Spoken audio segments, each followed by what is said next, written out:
Voilà, messieurs, bonsoir. Mercredi 11 décembre, merci de nous recevoir chez vous et bienvenue dans ce journal. Le président de la République, arrivé ce matin à Berlin en Allemagne, a entamé la dernière étape de son périple en Europe. C'est un accueil très solennel qui a été réservé à Ibrahim Boubacar Keïta par la chancelière Angela Merkel, honneur militaire et exécution des hymnes nationaux. Les deux personnalités se sont ensuite retirées pour un entretien de plus d'une heure, à l'issue de laquelle elles se sont adressées à la presse. Donc, à l'instant donc, l'exécution des hymnes nationaux à l'arrivée du président de la République, Ibrahim Boubacar Keïta, à Berlin. Il a donc été accueilli par la chancelière Angela Merkel ainsi que de nombreuses personnalités. Et évidemment, les deux personnalités se sont retirées pour un entretien de plus d'une heure, à l'issue de laquelle elles se sont adressées à la presse. Angela Merkel réaffirmera le soutien de son pays au Mali dans la phase de reconstruction de celui-ci. Les 100 millions d'euros promis par l'Allemagne à Bruxelles en mai dernier sont déjà tombés dans l'escarcelle du Mali. L'Allemagne s'engage en outre à équiper l'armée malienne dans le domaine de la logistique. Nous reviendrons avec nos envoyés spéciaux dans nos prochaines éditions. Il faut que les interférences autour de Kidal s'arrêtent. Déclaration du président de la République, Ibrahim Boubacar Keïta, lors d'une conférence de presse au Parlement européen à Strasbourg. Le chef de l'État a réaffirmé l'unicité du Mali en excluant toute forme d'indépendance ou d'autonomie d'une partie du pays. Il a rappelé que le Mali est multi-ethnique. Nous l'écoutons. Le Mali n'est pas un pays d'exclusion. Le Mali est un pays de noirs et de blancs.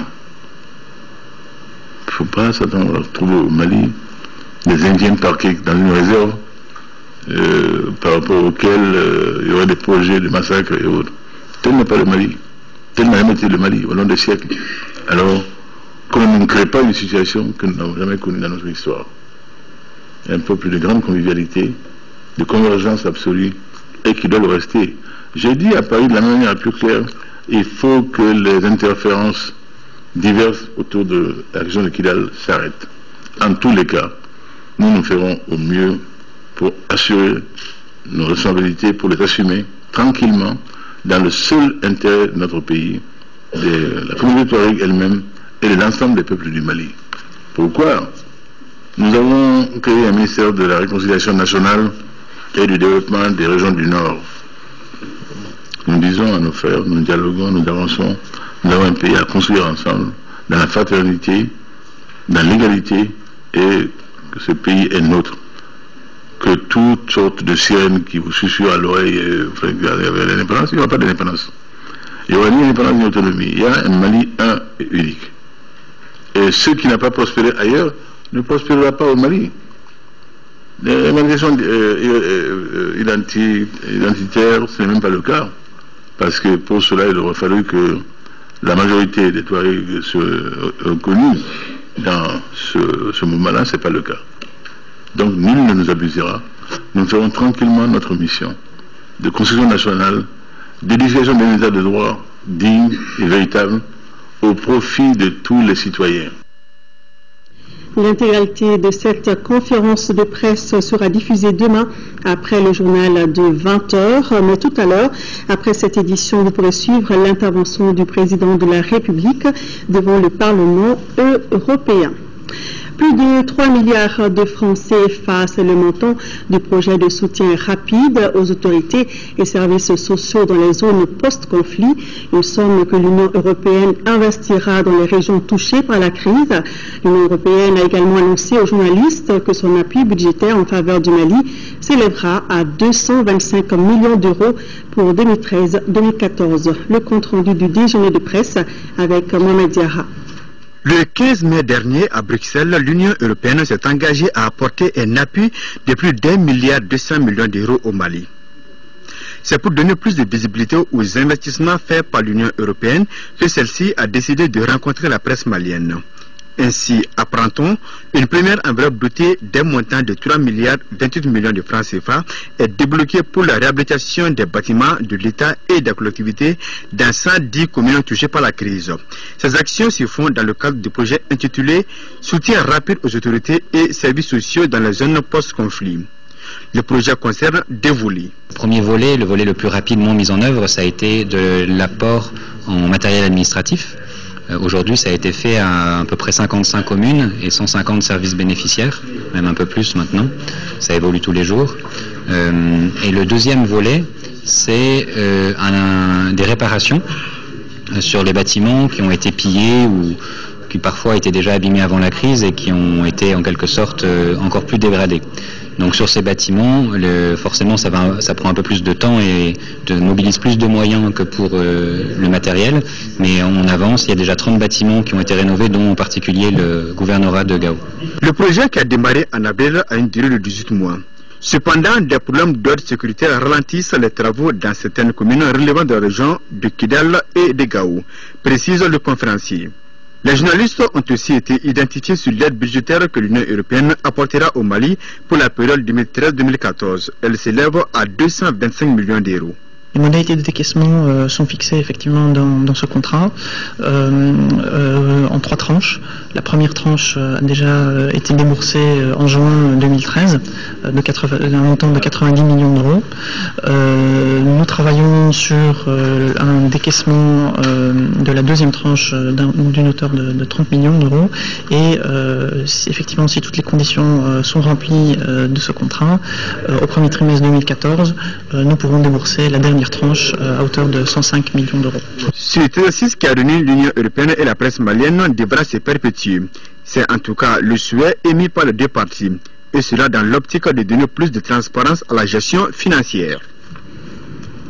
L'espace d'interpellation démocratique, c'était hier, au cours de cette 18e édition. Des sujets se rapportant aux problèmes fonciers, à la justice et bien d'autres questions ont été évoqués. Nous proposons le résumé des réponses des ministres interpellés avec Mohamed Diarra. L'espace d'interpellation démocratique est une tribune adéquate pour les sans-voix. L'édition 2013 n'a pas dérogé à cette tradition. En effet, sur les 36 interpellations retenues cette année, une vingtaine étaient relatives aux problèmes domaniaux et fonciers. Des interpellations qui posent une fois de plus la sempiternelle question de la gestion du foncier au Mali. Ces questions étaient adressées au ministre de l'administration territoriale, à celui des domaines de l'État et des affaires foncières et en partie au ministre de l'urbanisme et de la politique de la ville. Les plaignants ont parlé d'expropriation foncière, de lourdeur administrative de la gestion des dossiers fonciers, le non-respect du lotissement, les constructions anarchiques dans les grandes agglomérations et bien d'autres. Des questions sont toutes légitimes et reconnaissent les ministres interpellés. Ils expliquent certaines interpellations par les conflits de compétences entre les structures publiques concernées et surtout par la méconnaissance des textes par les plaignants. Toutefois, les chefs des départements concernés ont promis de prendre des dispositions nécessaires afin que les victimes puissent être mises dans leurs droits. Et cela après des enquêtes conduites sur ces interpellations qui nécessitent d'amples éclaircissements. S'adressant aux interpellateurs, le ministre de la Justice garde des Sceaux n'est pas allé avec le dos de la cuillère. En aucun cas, le gouvernement n'a eu à dire à quiconque que les personnes levées, libérées, les mandats ou les libertés provisoires exonéraient de la poursuite pénale. Non, on ne l'a jamais dit, il n'en a jamais été question et nous sommes engagés à mener toutes les enquêtes sans aucune concession à l'égard de qui que ce soit, y compris lorsque les mandats sont levés.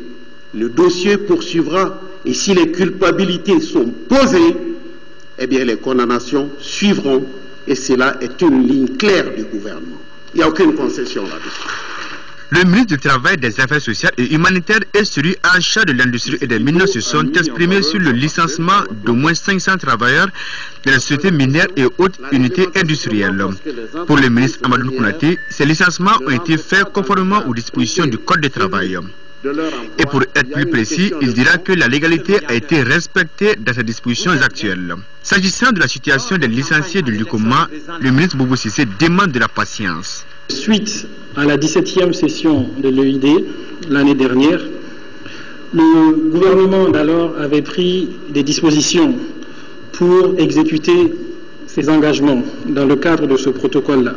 En l'occurrence, en mettant à la disposition de l'INTM, au nom de la solidarité nationale, une provision de 2,1 milliards de francs CFA pour le paiement de la totalité des arriérés de salaire et des indemnités de réinsertion. Alors, cette démarche aurait pu être effectivement conclue, n'eût été une autre plainte qui a été déposée par le président du groupe et ça a conduit la Cour de justice de l'UEMOA à se saisir du dossier. À partir de ce moment-là, la démarche qui avait été initiée par le gouvernement a évidemment été gelée et toutes les parties concernées aujourd'hui sont dans l'attente de cette décision. Une fois que la décision de la justice tombera, le gouvernement se pliera à ce qui aura été décidé. La corporation des conducteurs du train doit respecter les textes en vigueur. C'est la réponse donnée par le ministre de l'Équipement et des Transports à la requête qui lui a été adressée. Le ministre de l'Enseignement supérieur et de la Recherche scientifique a apporté des éclaircissements sur le numerus clausus, l'unique interpellation que son département a reçue. Son collègue de la sécurité assurant l'intérim de celui de la défense a battu en brèche les interpellations à lui adressées par rapport au paiement des émoluments et autres avantages aux contingents maliens ayant participé au maintien de la paix des Nations Unies au Rwanda et en Centrafrique en 2002. Les intéressés, avec leur assentiment, ont perçu leur dû depuis mars 2003, confirme le général Sada Samaki. À l'issue de cette édition de l'espace d'interpellation démocratique, gouvernants et gouvernés ont chacun dit leur vérité.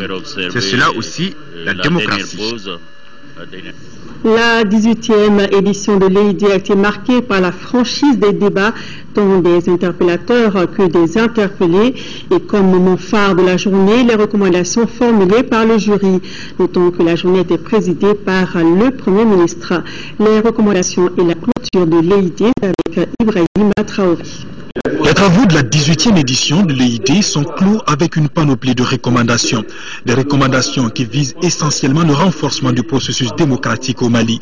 Le jury demande au gouvernement une attention particulière à l'accès de la jeunesse à l'éducation et à la formation, à l'amélioration des conditions de vie des populations et à l'éradication de la pauvreté au Mali.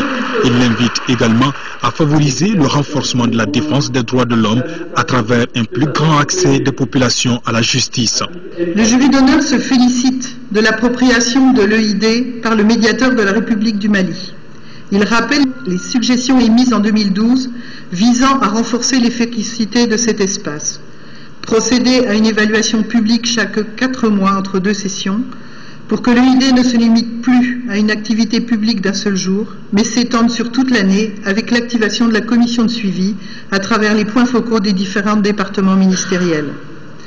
Améliorer le chronogramme de l'EID en organisant le dépôt des dossiers d'interpellation à compter du 1er janvier de chaque année jusqu'à la date limite du 31 juillet. Les interpellés et le médiateur disposeront ainsi de plus de temps pour traiter le maximum de dossiers de manière efficiente. Trouver les moyens d'élaborer un rapport après chaque session de l'EID pour capitaliser la mémoire de l'EID et pour garantir son utilité pédagogique et civique. Le jury recommande également l'organisation de campagnes de communication publique régulières visant à mobiliser les citoyens maliens, qu'ils résident au Mali ou à l'extérieur du pays. Le Premier ministre s'est réjoui de la franchise des débats. La culture de la justice passe par là, dit-il, et l'engagement du gouvernement ne fera pas défaut, selon lui, pour mieux promouvoir les droits de l'homme au Mali. L'UID met à jour chaque année des situations douloureuses, des dénis de droits, des abus d'autorité qu'il nous revient de corriger et de sanctionner. Il désigne en creux l'étendue des inégalités sociales que connaît notre pays et que nous avons le devoir de réduire. Les interpellations ainsi que les contributions entendues au cours de cette édition indiquent que le gouvernement doit être plus attentif au respect des règles de droit, au traitement des doléances, plus performant dans la fourniture des services aux usagers et soucieux de la protection des droits de propriété. C'est une question majeure dans notre pays aujourd'hui qui fonde des vulnérabilités qui paraissent à tous inacceptables. C'est dire que les interpellations publiques ont du bon et que l'on pourrait imaginer un EID mensuel. En vérité, sentiment profond, c'est que c'est le rôle du médiateur que de nous interpeller continuellement, nous membres du gouvernement, de nous obliger à apporter les réponses appropriées aux requêtes des citoyens. Et je suis certain que le nouveau médiateur de la République ne nous laissera à cet égard aucun répit.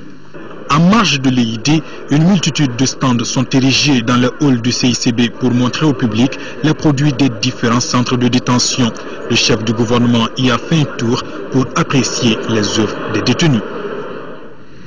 Le Premier ministre Oumar Tatamli a présidé cet après-midi la 8e session du comité mixte de suivi des réformes État-secteur privé. La session a fait le bilan des actions menées entre 2008 et 2013. Il s'agit notamment de la création de plus de 14 000 entreprises en 3 ans. Nous y reviendrons demain avec notre reporter Bourama Traoré. Et puis la justice malienne a procédé à l'arrestation de 6 magistrats à Bamako et à Mopti. Ils sont accusés de faux et usage de faux. Pour plus de précisions, nous écouterons tout à l'heure le ministre de la Justice. En attendant, les genres journalistiques, l'éthique et la déontologie du métier, journalisme et sécurité, voilà entre autres thématiques traitées dans le manuel chantier du journaliste au Mali. Le document imprimé en 1000 exemplaires a été remis ce matin au président de l'Union des radios et télévisions libres du Mali, URTEL, un geste de l'ambassade des États-Unis au Mali au renforcement des capacités rédactionnelles des journalistes et animateurs. Ramata Konati. Les journalistes et animateurs ont désormais à leur portée un nouveau document. Ce manuel traite des fondements et règles du journalisme. Il s'agit vraiment des points liés au rôle des médias dans une démocratie émergente. Il y a un contenu lié au genre journalistique. Il fallait aussi orienter nos journalistes, comment se comporter, quels doivent être vraiment les points d'attaque dans le cadre d'une situation d'insécurité.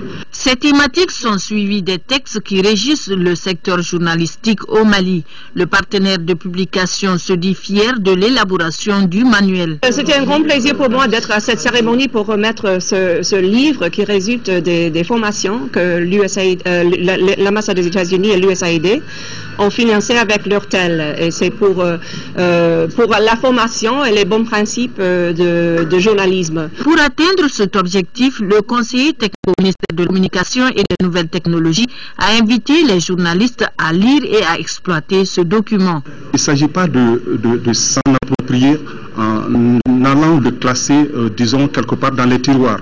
J'invite les uns et les autres à lire ce manuel. C'est enrichissant. Ce n'est pas une école, certes, mais la documentation, c'est ça qui départage les journalistes. La lecture est sans doute l'une des clés pour améliorer le savoir. C'est d'ailleurs ce qui justifie la remise de ce millier d'exemplaires. Nous abordons à présent la page législative, second tour prévu donc le dimanche prochain. Le président de la Cour constitutionnelle informe les délégués de la Cour que pour le second tour de l'élection des députés à l'Assemblée nationale, leur répartition, le programme des départs et de paiement des indemnités sont affichés au niveau de la Cour constitutionnelle. Pour les régions, le paiement des indemnités aura lieu le jeudi 12 décembre.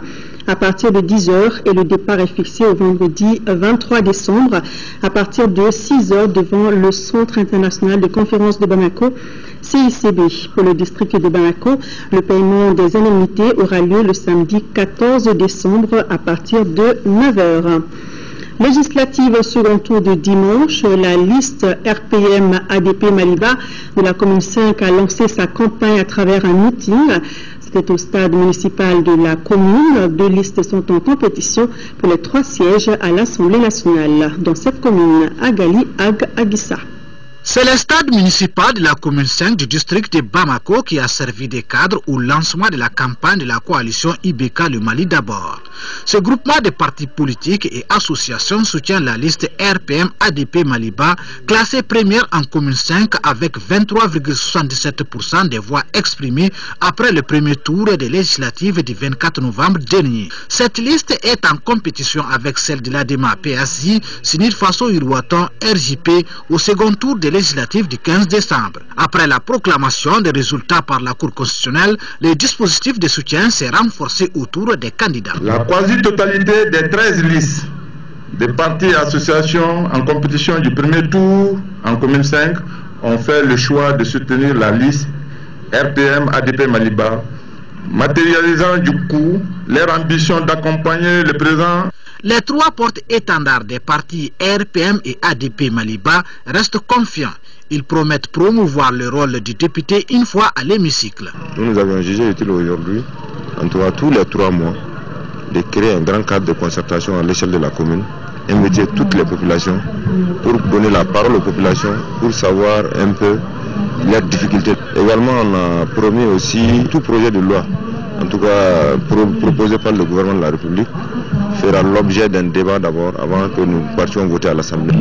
Nous proposons d'être des députés qui sont à l'écoute du peuple, des députés qui seront là pour soutenir la mouvance présidentielle tant qu'elle sera sur la bonne voie. Cette liste, à l'espoir, est une liste composée de 2 jeunes qui ont montré leur preuve et d'une femme. Les candidats et le président de la coalition ont saisi cette occasion pour inviter les militants et sympathisants des partis alliés à accomplir leurs droits civiques le jour du vote pour relever le taux de participation à ces élections.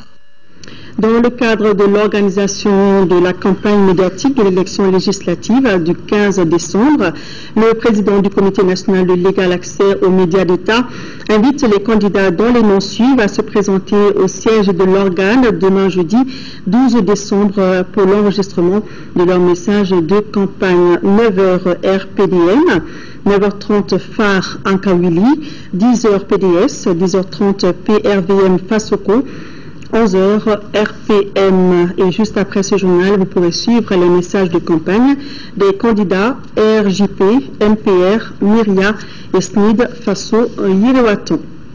Les membres du comité régional de pilotage des élections de la région de Sikasso étaient en conclave hier mardi. Il s'agissait d'échanger autour des préparatifs du second tour des législatives. Au RTM Sikasso, le compte rendu de Idrissa Goulou Sissoko. En région de Sikasso, les responsables régionaux se mobilisent pour réussir le second tour des élections législatives du 15 décembre prochain. Au cours de la rencontre, le chef de l'exécutif régional a remercié tous les acteurs politiques qui ont fait montre d'une attitude fair play lors de la campagne et les a invités à terminer ces législatives en toute beauté. Le premier tour s'est bien passé sans incident, avec une mobilisation acceptable, mais nous pensons qu'on peut mieux faire par rapport à la hauteur de participation.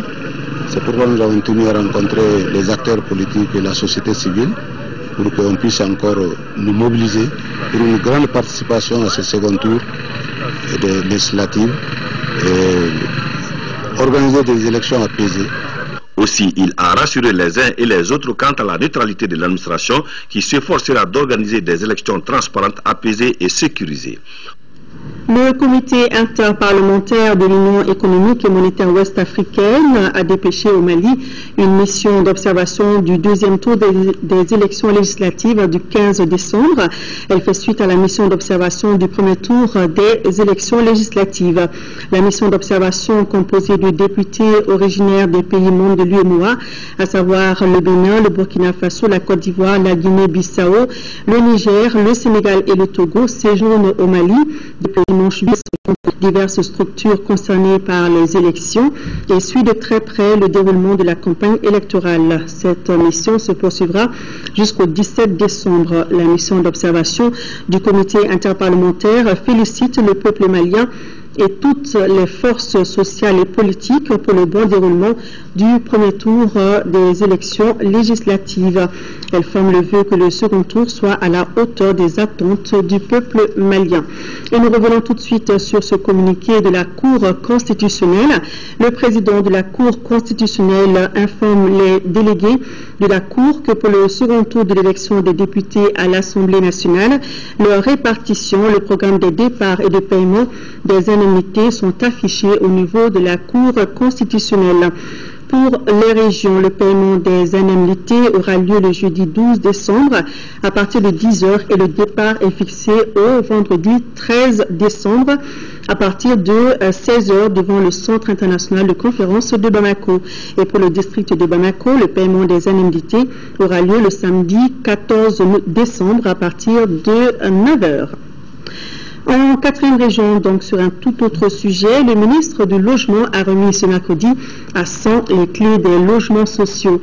Les bénéficiaires sont au nombre de 40. Le compte-rendu de la cérémonie de remise, c'est avec Condessila. Ils sont 40 nouveaux heureux bénéficiaires à 100 des logements sociaux. Chaque logement est composé d'un bâtiment principal, composé d'un salon, de 2 chambres à coucher, un magasin et un dégagement. Dans la cour, une toilette extérieure. La superficie totale du site de ces logements est de 2 hectares, prenant en compte les équipements programmés, dont un centre de santé communautaire, un centre secondaire d'état civil et un jardin d'enfants. Immense était la joie des bénéficiaires. Je ne saurais trouver les mots justes pour exprimer la joie que les plus hautes autorités du pays nous apportent ainsi. L'innovation majeure pour cette deuxième tranche est qu'il y a l'assurance vie qui demeure une des conditions d'acquisition. Nous vous remercions pour l'innovation apportée dans la gestion des logements sociaux. Il s'agit de l'assurance. Elle permet, j'en suis sûr, d'éviter des problèmes en cas de décès du bénéficiaire avant la fin du contrat. Pour le ministre du Logement, une des priorités majeures du gouvernement est de garantir un toit pour chaque Malien. La présente cérémonie intervient également dans un contexte marqué par la création d'un ministère exclusivement dédié au logement. Une création qui traduit, à notre sens, la volonté chez les plus hautes autorités de procéder à la concrétisation opérationnelle de l'accès du plus grand nombre de Maliens au logement et au logement décent. Mais la réalisation de cet objectif requiert des changements dans les approches et dans les façons de faire. Auparavant, le maire de San, Sina Oumar Traoré, avait encouragé le gouvernement dans cette politique, à retenir enfin que chaque concession coûte environ 8 millions de francs CFA, payables sur une durée de 25 ans. Je vous le disais à juste un instant, la justice malienne a procédé à l'arrestation de 6 magistrats à Bamako et à Mopti. Ils sont accusés de faux et usage de faux. Pour plus de précision, écoutons le ministre de la Justice, garde des Sceaux, Maître Mohamed Ali Bakili, est au micro de Bourama Traoré. Il s'agit de magistrats qui ont été l'objet de récrimination par des justiciables qui nous ont saisi de certains faits incompatibles avec l'exercice de leurs fonctions. Donc il s'agissait de faits graves pouvant relever de la commission de certaines infractions. Nous avons déféré ces faits à l'inspection des services judiciaires et qui a été entendre les intéressés. Et les rapports qui nous ont été transmis donnaient à croire en tout cas que les justiciables qui se sont plaints l'ont fait à juste raison.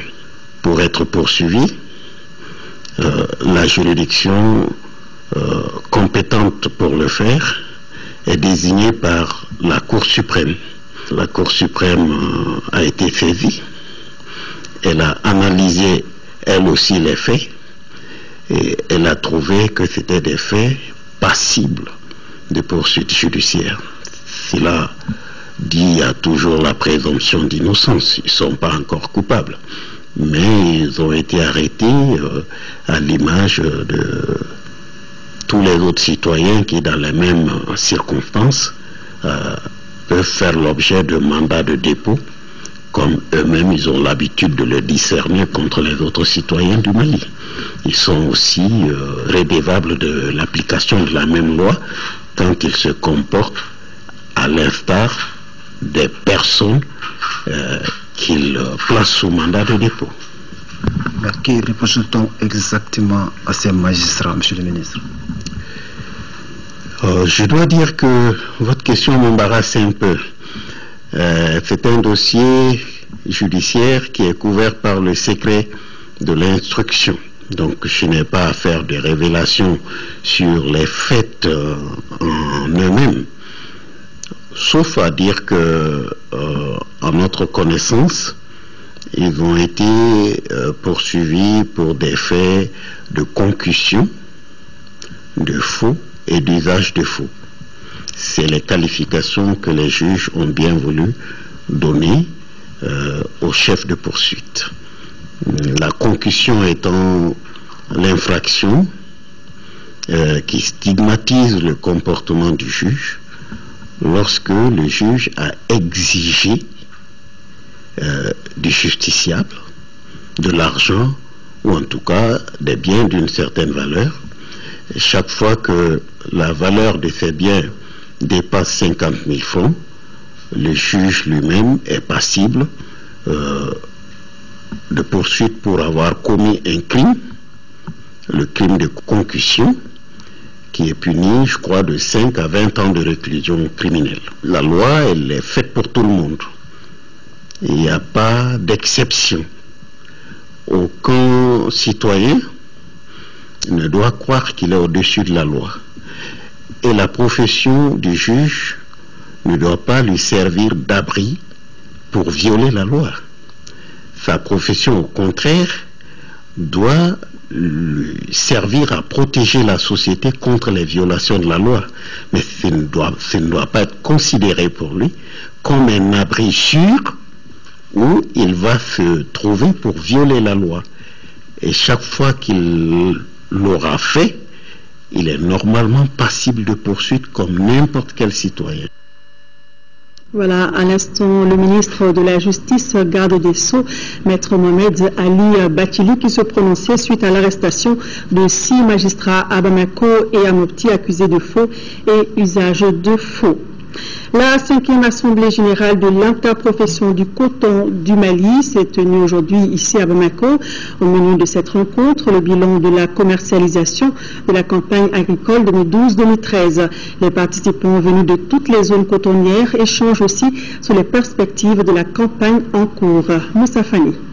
Cette 5e Assemblée générale du bureau de l'interprofession du coton du Mali a pour objectif de faire le bilan de la commercialisation de la campagne écoulée et d'échanger sur la filière en général.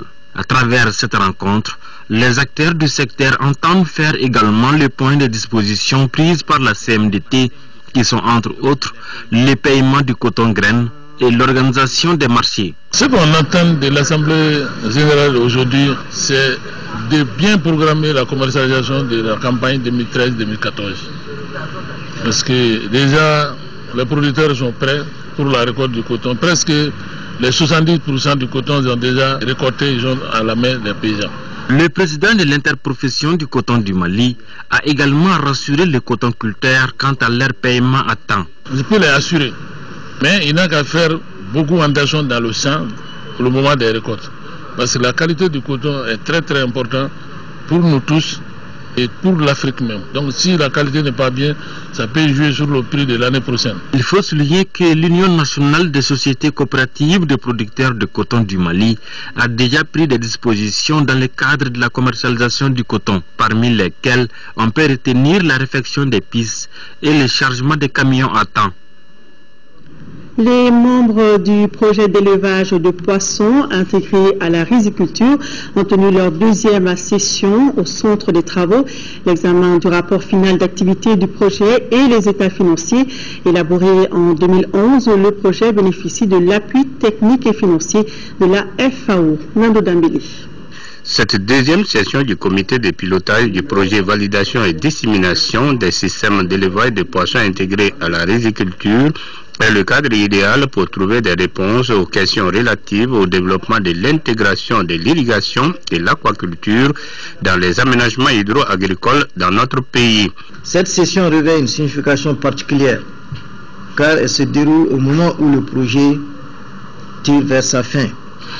Elle devra donc vous permettre de dresser le bilan des activités menées au cours des 2 années et demie de mise en œuvre et réfléchir sur les perspectives. Malgré le retard enregistré dans son démarrage, le projet a atteint la grande majorité des objectifs assignés et des résultats attendus. Il entend souligner l'important rôle que les systèmes d'élevage intégrés à la riziculture peuvent jouer en vue d'atteindre une situation de sécurité alimentaire et de réduire l'exode rural et la pauvreté. L'objectif global du présent projet est de contribuer à l'augmentation de la production et de la disponibilité du poisson provenant de l'aquaculture dans les zones rizicoles de Sikasso, de Ségou et de Mopti, grâce à la validation et à la dissémination des systèmes d'élevage de poissons intégrés à la riziculture à travers les champs écoles de producteurs. Au cours des travaux, les membres du comité venus de Sikasso, Ségou et Mopti ont examiné le rapport final d'activité du projet et les états financiers y afférents.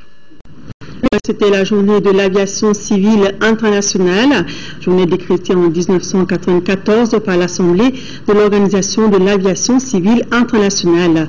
Au Mali, l'Agence nationale de l'aviation civile continue de commémorer cette journée à son siège à travers des conférences débats. Reportage de Abdul Karim Kaba. Prennent part à cette conférence les agents de l'Agence nationale de l'aviation civile, Mali Météo, l'armée de l'air et l'association des compagnies aériennes.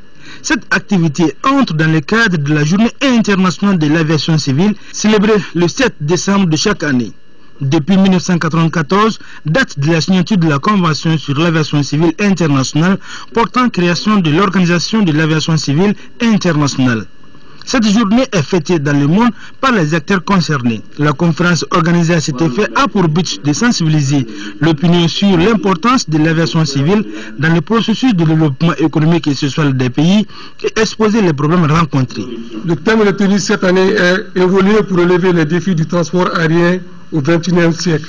Ce thème rend compte des importantes révélations que mène actuellement l'OACI et l'ensemble du secteur du transport aérien, à un moment où l'aviation cherche à forger un consensus plus vaste et à réaliser une planification stratégique pour relever les défis imminents auxquels le secteur est confronté.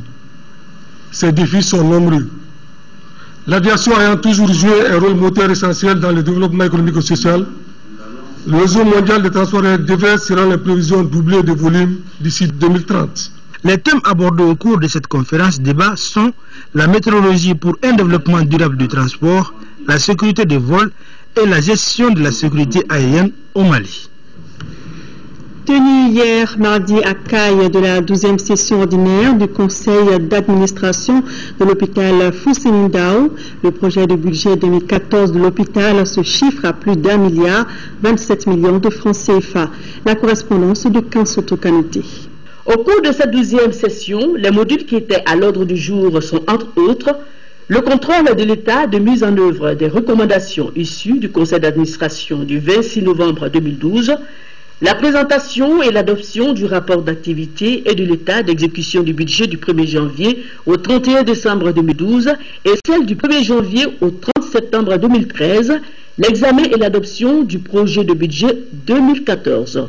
Le budget du 1er janvier au 31 décembre 2012 a été exécuté à peu près à 80%. Cela est dû surtout au fait qu'au niveau des fonds ABS, compte tenu de la situation sociopolitique que le pays a connue, l'hôpital Fousseni Ndao de Caille, comme l'ensemble des autres hôpitaux du Mali, mais à des degrés divers, traverse des problèmes.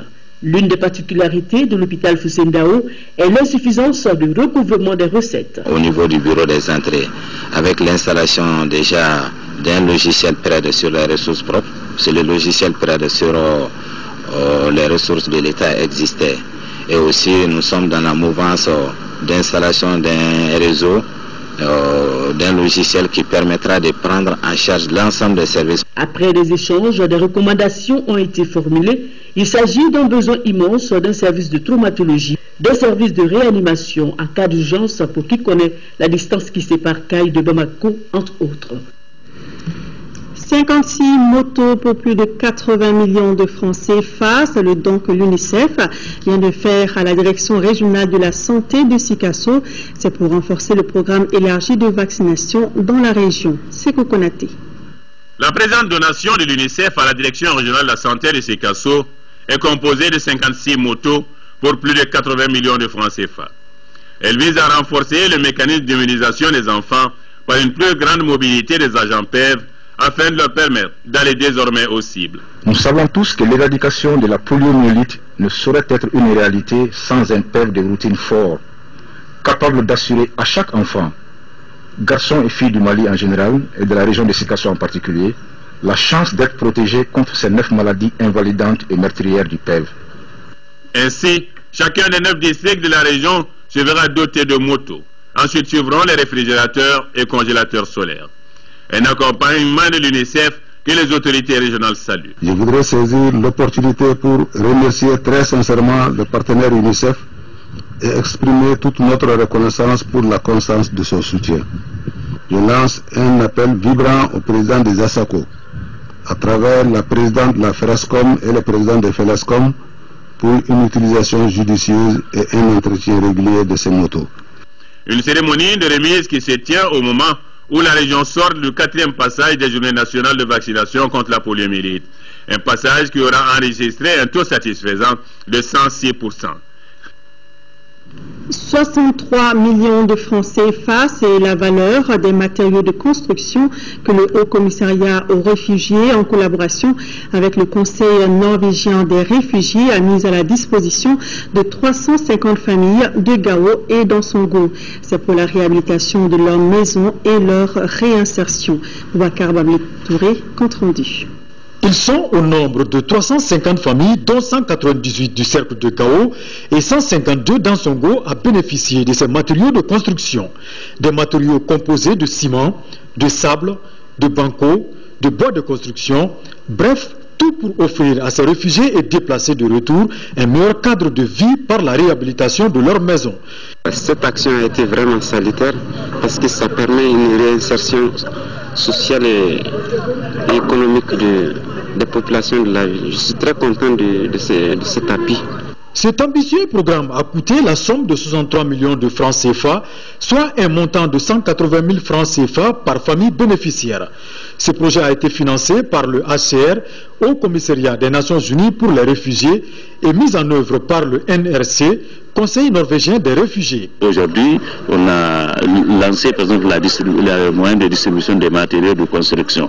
Et comme vous avez vu, donc il y a des gens, par exemple, qui ont pu, dû aux conséquences, ont quitté leur maison, ou après ces maisons ont été bombardées, ou bien les gens sont venus saccager tout après. Donc maintenant, dû à cette situation qui évolue favorablement, ces populations reviennent. Ils sont les derniers à venir, mais on ne peut pas dire qu'ils sont les moins valeureux dans la mesure où aujourd'hui nous pouvons dire que la population dans la sérénité est en train de reconstruire la ville, la population dans l'assurance est en train de revivre sa situation socio-économique. En marge de cette cérémonie de remise, certaines maisons qui doivent faire l'objet de réhabilitation ont été visitées.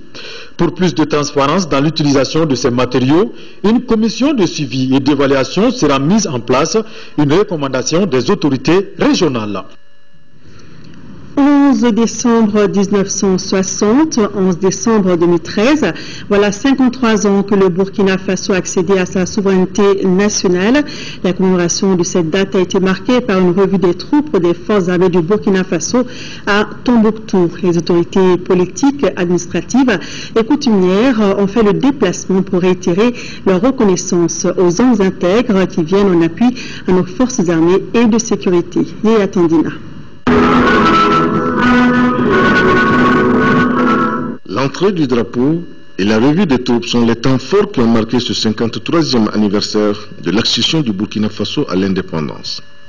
Célébrés dans la cité des 333 saints, les autorités politiques, administratives, coutumières et religieuses sont venues témoigner de leur gratitude à ce pays frère.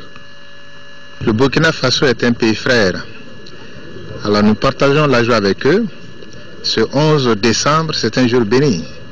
Et ça donne nos temps de nous faire des remises en condition, des remises aussi en mémoire. C'est une fête partagée. Et avec eux, nous sommes là pour fêter tous ensemble la fête du Burkina. C'est vraiment une fraternité, c'est vraiment l'Afrique, c'est vraiment l'amitié et la solidarité entre les peuples africains. 850 hommes composent actuellement la troupe Badenya en opération dans la région de Tombouctou. Ce 11 décembre a été mis à profit par le chef des opérations militaires pour saluer les relations entre civils et militaires en 6e région. Depuis 1960, elle s'est forgée contre toutes les formes d'adversité en privilégiant la promotion des hommes et des femmes, le raffermissement du tissu social dans un esprit de solidarité et de compromis, transparaissant dans la complémentarité des idées et des vues sur les questions les plus complexes. Ce 53e anniversaire de la République du Faso a été placé sous le signe de la paix et de la quiétude dans toute l'Afrique. Et la présence des forces servales et celle de la FAMA illustre tout cela. Voilà, ce journal s'achève. Merci de votre attention. Tout à l'heure, le journal d'information avec Kadidia Toukone. Demain, pour les infos dans la mi-journée, Amadou Sankaré. Je vous retrouve, s'il plaît à Dieu, dans les éditions du soir. Merci de votre fidélité. Passez de bons moments sur l'ORTM.